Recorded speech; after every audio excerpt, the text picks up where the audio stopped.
नमस्कार दोस्तों। आज हम रीट एग्ज़ाम के लेवल फर्स्ट का जो एसएसटी के जो सवाल पूछे गए थे उनका डिटेल्ड एनालिसिस कर लेते हैं। रीट के लेवल फर्स्ट में कुल 150 क्वेश्चन थे, उनमें से 30 सवाल एसएससी के थे। तो उन 30 सवालों को डिस्कस करते हैं और देखते हैं वो कितनी कठिन है या सरल है।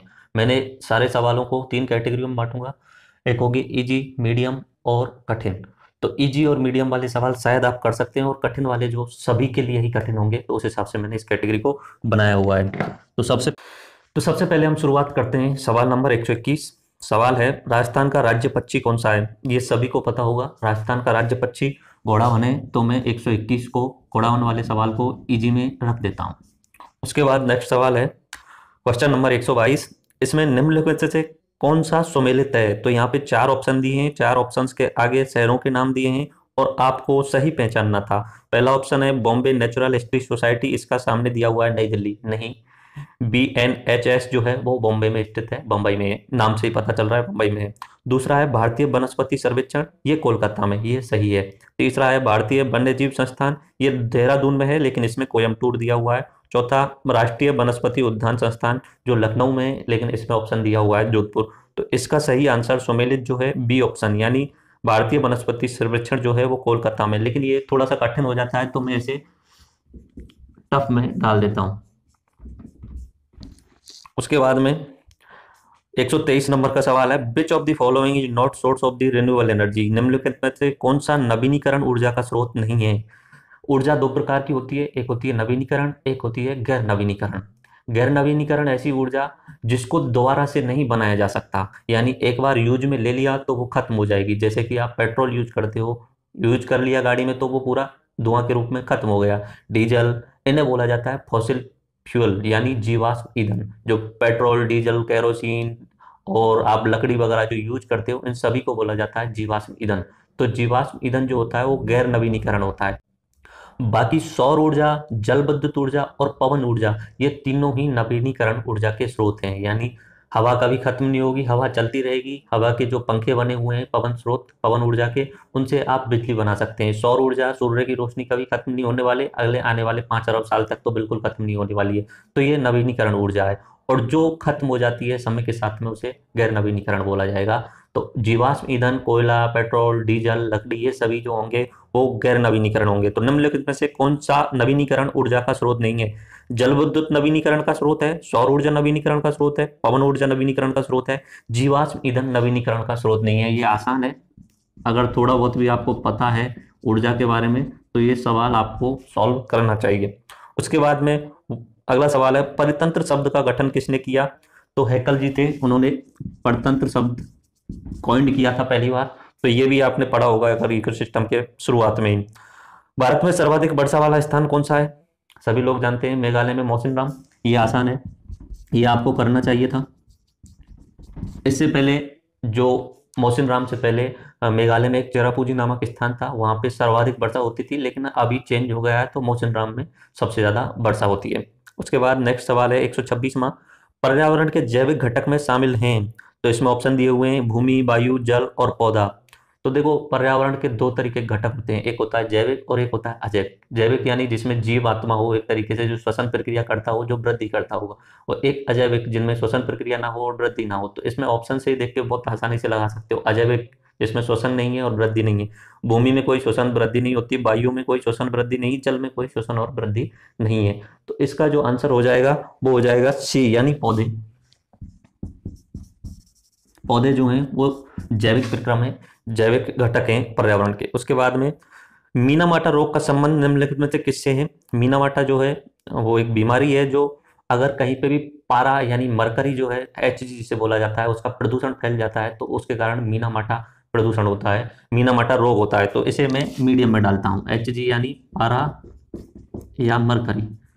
और इसके कारण कौन सा रोग हो रहा है? मीनामाटा रोग। उसके बाद नेक्स्ट सवाल पे आते हैं, निम्नलिखित में से कौन सा अप्रक्षेपित शिक्षण सामग्री है? तो इसमें इसका इंग्लिश वर्जन पढ़ लेते हैं। Which one of the following is non projected teaching add?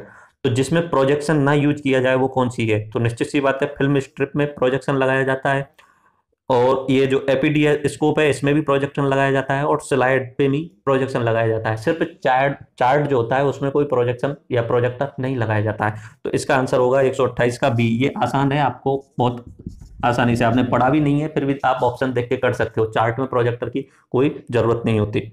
उसके बाद 129वां सवाल है, निम्नलिखित में से कौन सी गतिविधि पर्यावरण संरक्षण से संबंधित नहीं है? ऑप्शन है वनोन्मूलन, प्राकृतिक संसाधनों का संरक्षण, वृक्ष पौधारोपण और जलाशयों की सफाई। तो देखो, प्राकृतिक संसाधनों का संरक्षण तो पर्यावरण संरक्षण है ही, अगर ज्यादा पेड़ पौधे लगाते हैं तो वो भी पर्यावरण संरक्षण है, और जलाशयों की सफाई करते हैं तो वो भी पर्यावरण संरक्षण है। लेकिन जो पहला ऑप्शन है वन उन्मूलन, वन उन्मूलन का मतलब होता है वनों को काटना। वनों को अगर हम काट रहे हैं, डिफॉरेस्टेशन अगर हम कर रहे हैं, तो वो पर्यावरण संरक्षण नहीं है। ये बहुत ही आसान सवाल है, इसका आंसर आपको आना चाहिए। तो इसका आंसर होगा वनोन्मूलन, डिफॉरेस्टेशन। उसके बाद में क्वेश्चन नंबर 130, पर्यावरण शिक्षा में सामूहिक चर्चा से संबंधित शिक्षण विधि कौन सी है? अगर सामूहिक परिचर्चा करनी है, एक दूसरे के विचारों को जानना है, एक दूसरे के विचारों का आदान प्रदान करना है, तो उसमें यूज की जाती है विचार गोष्ठी। सभी लोग बैठ जाते हैं, आपस में एक दूसरे के विचारों को जानते हैं, एक दूसरे के विचारों का आदान प्रदान करते हैं। तो ये भी आसान है, विचार गोष्ठी बहुत आसान, ये आपको आना चाहिए था। बाकी ऑप्शन से भी देख सकते हैं, भूमिका निर्वहन, एक्टिंग प्ले, तो ये तो एक रोल हो गया, सिंगल व्यक्ति रोल करेगा, ड्रामा करेगा मंच पर। उसके अलावा व्याख्यान, एक लेक्चर देगा, जैसे मैं यहाँ पे लेक्चर दे रहा हूँ, सिर्फ मैं दे रहा हूँ, आप सुन रहे हैं, आपका क्या आ रहा है जवाब ये मुझे नहीं पता चल रहा है, तो ये हो जाता है लेक्चरर, वन साइडेड चलता है। और वर्णन करना भी, ये भी वन साइड है। लेकिन इसमें पूछा है सामूहिक परिचर्चा, सभी लोग बैठ के आपस में एक दूसरे के साथ चर्चा करेंगे, तो उसमें विचार गोष्ठी बोला जाता है उसे। अगला सवाल है, सतत एवं व्यापक मूल्यांकन सीसीई का मुख्य उद्देश्य है। सीसीई का मुख्य उद्देश्य है विद्यालयों में उपस्थिति के समय बालक के प्रत्येक पहलू का मूल्यांकन करना। तो ये भी आसान है। सवाल नंबर 131 में इसे आसान की श्रेणी में डाल देता हूं। उसके बाद में बात करते हैं फुल फॉर्म ऑफ IEEP का पूर्ण रूप क्या है? तो इसका पूर्ण रूप जो है वो इंटरनेशनल एनवायरमेंटल एजुकेशनल प्रोग्राम है। यूनाइटेड नेशन आपने सुना होगा, जैसे कि अपने राज्य के लिए विधानसभा नियम बनाती है, देश के लिए संसद नियम बनाती है, ऐसे ही पूरे विश्व के लिए यूनाइटेड नेशंस है, वो नियम बनाता है। तो यूनाइटेड नेशंस का एक छोटा सा पार्ट है यूनेस्को। यूनेस्को के अंदर आता है United Nation Environment Programme. United Nation Environment Programme के तहत आती है इंटरनेशनल एनवायरमेंटल एजुकेशन प्रोग्राम। तो ये सवाल आपके लिए कठिन हो जाता है और ये कंट्रोवर्शियल भी है, क्योंकि EEP का दूसरा मतलब भी है इंटरनेशनल यूरोपियन एनवायरनमेंट पॉलिसी। तो ये कंट्रोवर्शियल सवाल हो सकता है, इस पे आप रेट वगैरह लगा सकते हैं, क्योंकि IEEP का फुल फॉर्म UNEP के अंदर आता है एक प्रोग्राम, लेकिन इसका मतलब इंडियन एनवायरमेंटल एजुकेशन प्रोग्राम भी हो सकता है। लेकिन option International Environment Education Programme दिया है, ये कठिन सवाल है आपके लिए। उसके बाद करते हैं हम सवाल नंबर 133, पर्यावरण अध्ययन शिक्षण के दौरान विद्यार्थियों की शैक्षिक उपलब्धियों को देखने के लिए निम्न में से कौन सा आकलन सूचक का प्रयोग नहीं किया जाना चाहिए? पहला है अवलोकन, ऑब्जर्वेशन करना चाहिए, हाँ बिल्कुल सही है। चर्चा करनी चाहिए विद्यार्थी के साथ, हाँ बिल्कुल सही है। तीसरा है प्रयोग करना सिखाना चाहिए, बिल्कुल सही है। चौथा है उपचारात्मक शिक्षण करना। उपचारात्मक शिक्षण मतलब होता है पिटाई करना बच्चे की, एक तरीके से अगर कुछ गलत किया है तो उसको सजा देना, उपचारात्मक। तो इसका आंसर जो होगा डी, यानी उपचारात्मक शिक्षण नहीं करना चाहिए, यानी पिटाई नहीं करनी चाहिए। तो 133वां मैं इसे आसान की कैटेगरी में ही डालूंगा। उसके बाद में बात करते हैं, निम्नलिखित में से कौन सी विशेषता अच्छे शिक्षण की नहीं है? अच्छे शिक्षण की नहीं है। अच्छा शिक्षण क्रिया आधारित होता है, हाँ बिल्कुल सही है, एक्टिविटी कराता रहता है अच्छा शिक्षण। अच्छा शिक्षण लोकतांत्रिक होता है, हाँ बिल्कुल सही है, सभी की बात सुनी जानी चाहिए, सभी विद्यार्थियों की बात सुनी जानी चाहिए। अच्छा शिक्षण मूल्य आधारित नहीं होता है, नहीं, मूल्य आधारित होना चाहिए, इसमें दिया हुआ है नहीं होता है, तो इसका आंसर हो जाएगा सी। तो ये भी आसान है, 134 को मैं आसान की कैटेगरी में ही डालूंगा। उसके बाद नेक्स्ट सवाल, निम्नलिखित में से कौन सा विकल्प पर्यावरण अध्ययन की विषय वस्तु में सम्मिलित नहीं किया गया है? अगर पर्यावरण अध्ययन में शामिल करना है तो वन संरक्षण जरूर आएगा, जल संरक्षण आएगा और मृदा संरक्षण आएगा। अब राजनीतिक संरक्षण का और पर्यावरण का तो कोई लेना देना है नहीं, तो राजनीतिक संरक्षण आएगा ही नहीं। 135 आसान की श्रेणी में डाल दिया। 136 की बात करते हैं, निम्नलिखित में से कौन सा नियम अधिगमन के प्रयास व त्रुटि सिद्धांत से संबंधित नहीं है? तो इसका पुनर्बलन का जो नियम है वो इससे संबंधित नहीं है, इसे मैं मीडियम में डालूंगा। 136 पुनर्बलन का नियम। उसके बाद में हम नेक्स्ट सवाल पे चलते हैं, सवाल नंबर 137, भारत में बाल श्रम को प्रतिबंधित करने के लिए बाल श्रम निषेध एवं विनिमय अधिनियम किस वर्ष पारित किया गया था? तो ये चाइल्ड लेबर प्रोहिबिशन और रेगुलेशन एक्ट था, ये 1986 में पारित किया गया था और इसमें 2016 में मोदी सरकार के द्वारा बदलाव किए गए थे। इस जो एक्ट है इसके तहत कोई भी 0 से 14 वर्ष का जो बच्चा है वो कोई भी किसी भी तरीके का कार्य नहीं कर सकता है। पहले कोई कार्य नहीं कर सकता था, लेकिन 2016 में संशोधन करके घर के कार्यों में उसे शामिल किया जा सकता है। अगर कोई किसान है तो अपने बेटे को खेती के काम सिखा सकता है और 14 से 18 वर्ष की उम्र में बच्चे काम कर सकते हैं, लेकिन ऐसी जगहों पे करेंगे जहां पे उन्हें कोई खतरा ना हो। बहुत आसान उद्योग धंधों में उन्हें लगाया जा सकता है। तो ये आपको याद रखना है, 1986 में child labour prohibition and regulation act आया था। ये मीडियम में मैं डालूंगा 1986 में, इसे मीडियम में डाला जाएगा क्योंकि आपको शायद याद नहीं रहे हो डेट्स। उसके बाद में भारत में लड़कियों व लड़कों के विवाह की न्यूनतम कानूनी आयु क्या है? बहुत ही आसान है, लड़कियों और लड़कों के विवाह की 18 वर्ष और 21 वर्ष। 18 वर्ष लड़की के लिए और 21 वर्ष लड़के के लिए। अगर आप इससे कम उम्र पे शादी करते हो तो बाल विवाह माना जाएगा और एक एक्ट के तहत आपको सजा दी जा सकती है। राजस्थान की वस्त्र नगरी का क्या नाम है? सभी जानते हैं, भीलवाड़ा। ये बहुत आसान सवाल है, भीलवाड़ा। राजस्थान की वस्त्र नगरी भीलवाड़ा है। और पहला जो वस्त्र उद्योग खुला था वो अपने अजमेर के ब्यावर में खुला था। नशीली दवाओं की लत को नियंत्रित करने हेतु आमतौर पर प्रयुक्त की जाने वाली औषधि का नाम क्या है?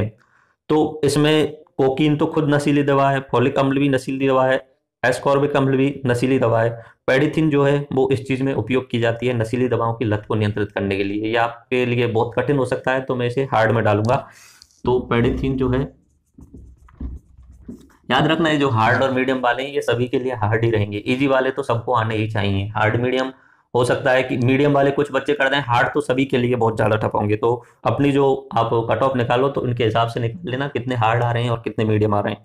निम्नलिखित में से कौन सा 100% खुले में शौच मुक्त ODF है, यानी ओपन डेफिक्शन फ्री है, यानी जहां पे खुले में शौच नहीं की जाती है? ऐसे कौन से राज्य? इस समय कुल मिला के 5 राज्य हैं। सबसे पहले सिक्किम था जिसे ODF घोषित किया गया था, उसके बाद में केरल को ODF घोषित किया गया था, उसके बाद में हिमाचल प्रदेश को, फिर उत्तराखंड को और उसके बाद में हरियाणा को भी ODF घोषित किया गया है भारत सरकार के द्वारा। अगर इसमें सिक्किम ऑप्शन दिया होता तो सिक्किम आपको आंसर लगाना था, इसमें केरल ऑप्शन दिया है तो केरल को आंसर लगाना है। तो ये आपके लिए मैं मीडियम में डाल देता हूँ, केरल वाला। करंट अफेयर्स का सवाल है।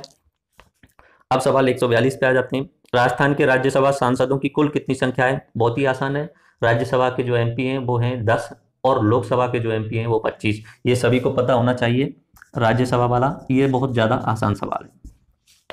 उसके बाद में नाइलॉन का आविष्कार किसने किया? नाइलॉन का आविष्कार बेलेस कैरोथर्स ने किया था। ये आपके लिए कठिन हो सकता है तो मैं नाइलॉन वाले सवाल को कठिन में डाल देता हूँ। उसके बाद में आते हैं, निम्नलिखित में से कौन सा राजस्थान राज्य से संबंधित नहीं है? अगर आपको माघ मेले के बारे में पता भी नहीं है तो भी आप इसे कर सकते हो, क्योंकि बेड़ेसर धाम का आपको पता है, डूंगरपुर में खेजड़ली मेला जो लगता है जोधपुर में लगता है, पुष्कर मेला अपने अजमेर में लगता है, माघ मेला इलाहाबाद में गंगा नदी के किनारे लगता है, वहां पे संगम होता है इलाहाबाद में, तो वहां पे जनवरी महीने में माघ मेला लगता है। तो इसका आंसर होगा माघ मेला। ये भी मैं आपके लिए मीडियम नहीं इजी, क्योंकि आपको 3 पता ही है तो ये इजी ही रहेगा, क्योंकि बेड़ेश्वर धाम का पता है, पुष्कर मेले का पता है, खेजड़ली का पता है, माघ का नहीं पता तो भी आप आंसर लगा सकते हो। उसके बाद में भारत में प्रथम रेलगाड़ी की शुरुआत कब की गई थी? एक्चुअली रेलगाड़ी की जो भारत में शुरुआत की गई 2 तरीके से की गई थी। एक तो की गई थी इंडस्ट्रियल का होती है, एक होती है इंडस्ट्रियल यानी औद्योगिक कार्यों के लिए, एक होती है पैसेंजर यानी यात्री सुविधाओं के लिए। भारत में 1837 में पहली बार इंडस्ट्रियल कामों के लिए मद्रास राज्य में रेलगाड़ी की शुरुआत हो चुकी थी, लेकिन यात्रियों के लिए पहली बार रेल चलाई गई थी वो 1853 में चलाई गई थी। वो मुंबई से थाने के बीच में चलाई गई थी, वहां पे करीब करीब 40 किलोमीटर की दूरी पड़ती है और 400 लोगों ने उसमें यात्रा की। तो 1853 में पहली बार यात्री गाड़ी रेल चलाई गई थी। तो आपको ये मैं कठिन में ही डाल देता हूँ 1853 वाला, क्योंकि शायद पता भी हो बहुत सारे बच्चों को, तो इसे चलो मीडियम कर देता हूं मैं। 1853 में रेलगाड़ी चलाई गई थी। उसके बाद में व्हाट इज द पिसीकल्चर? आसान है ये, फिर भी मैं मीडियम में डाल। मुर्गी पालन को पोर्टिकल्चर बोलते हैं, मधुपक्की पालन को बी कल्चर बोलते हैं और मछली पालन को पिसीकल्चर बोलते हैं। तो इसे मैं मीडियम में डालता हूँ, पिसीकल्चर यानी मछली पालन। उसके बाद में सवाल नंबर 147, झामरकोटला खदान प्रसिद्ध है। झामरकोटला आपने सुना होगा, उदयपुर में है खनिज, और यहाँ पे रॉक फास्फेट की खनिज मिलते हैं, तो ये रॉक फास्फेट के लिए प्रसिद्ध है, तो इसे भी मैं मीडियम में डाल देता हूँ। उसके बाद में अगला सवाल आते हैं, निम्नलिखित में से कौन सा रोग संक्रामक है? तो मधुमेह यानी डायबिटीज संक्रामक नहीं है, हार्ट अटैक हृदयाघात नहीं है, उच्च रक्तचाप ये भी संक्रामक नहीं है। संक्रामक का मतलब एक व्यक्ति से दूसरे व्यक्ति में फैलने वाली बीमारी होती है, संक्रामक होती है। तो जैसे HIV वगैरह ये सारे संक्रामक होते हैं, तो इसमें डिप्थीरिया जो है वो संक्रामक है। इसे मैं टफ में डालूंगा क्योंकि आपको पता नहीं हो सकता है। बाकी मधुमेह, हार्ट अटैक और उच्च रक्तचाप से आप अनुमान लगा सकते हो कि तीनों ही नहीं है, तो इसे भले ही आप मीडियम में मान सकते हो। उसके बाद में निम्नलिखित में से कौन सा परीक्षण HIV से संबंधित है? तो HIV से संबंधित है एलिसा। एलिसा HIV का एक परीक्षण होता है, ये ज़्यादा ही टफ पूछ लिया गया है। बाकी इस एलिसा की फुल फॉर्म है एंजाइम लिंक्ड इम्यूनाइजेशन एसे। उसके बाद में हम आते हैं सवाल नंबर 150, अंतिम सवाल। भारत में पल्स पोलियो टीकाकरण का कार्यक्रम कब आरंभ किया गया? भारत में पल्स पोलियो टीकाकरण का कार्यक्रम ओरिजिनली तमिलनाडु में 1995 में शुरुआत की गई थी, तो इसमें ऑप्शन दिया हुआ है सी, तो इसे मैं मीडियम में डाल देता हूं। पोलियो 1995 सन 2012 में WHO ने भारत को पोलियो मुक्त घोषित कर दिया था। तो अभी भारत को पोलियो मुक्त यानी पोलियो के कोई भी केस नहीं मिलता है, तो इस समय भारत जो है पोलियो मुक्त है। इस तरीके से हमने 300 सवाल का विश्लेषण देख लिया है। आप अपनी कट ऑफ जो है इनमें से अनुमान लगा सकते हैं। ये सवाल तो सबको आने ही चाहिए। उसके बाद में मीडियम में से कम आधे सवाल आने चाहिए आपके लिए। 1 2 3 4 5 और उसके बाद में बचे हुए 6-7 सवाल, 6-7 सवाल ज़्यादा से ज़्यादा गलत हो सकते हैं, बाकी सवाल आपके सॉल्व होने चाहिए। तो उस हिसाब से आप अपनी कट ऑफ का अनुमान लगा सकते हैं। मैथ के लिए मैं अलग से एक वीडियो बनाऊंगा जो मैथ के सवाल हैं उनके लिए। तो धन्यवाद।